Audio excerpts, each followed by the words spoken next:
Salut tout le monde, la potence sera bientôt terminée, je vais pouvoir rendre la justice. En voilà une bonne nouvelle. Et j'étais pas du tout venu parler de ça.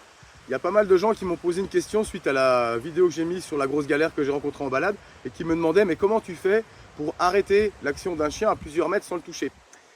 Eh bien écoutez, la technique est assez simple, par contre elle demande un travail quotidien.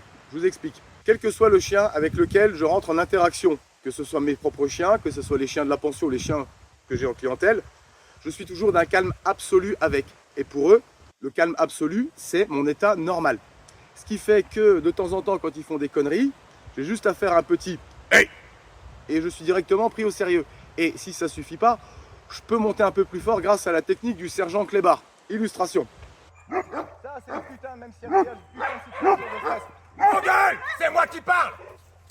Et en fait, là, on la met dans une situation où elle saura déjà comment prendre la bonne décision. Donc voilà, là, je fais taire 5 chiens qui sont en pension, qui font tous le bordel, qui sont à 30 mètres de moi, que je connais.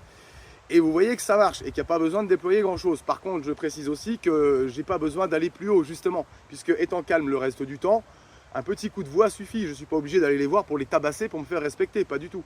Donc, comprenez bien aussi à quel point c'est pas pertinent, tous ces gens qui gueulent en permanence sur leur chien, qui n'en tirent jamais rien, et au contraire, le chien est de pire en pire. Bah oui, c'est normal.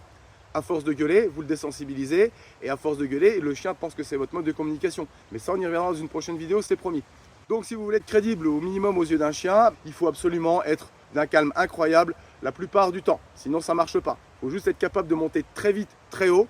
Le chien est surpris, il nous prend au sérieux, et dès que le chien redescend, nous on redescend automatiquement avec. C'est comme ça que ça marche. Voilà, fin de vidéo.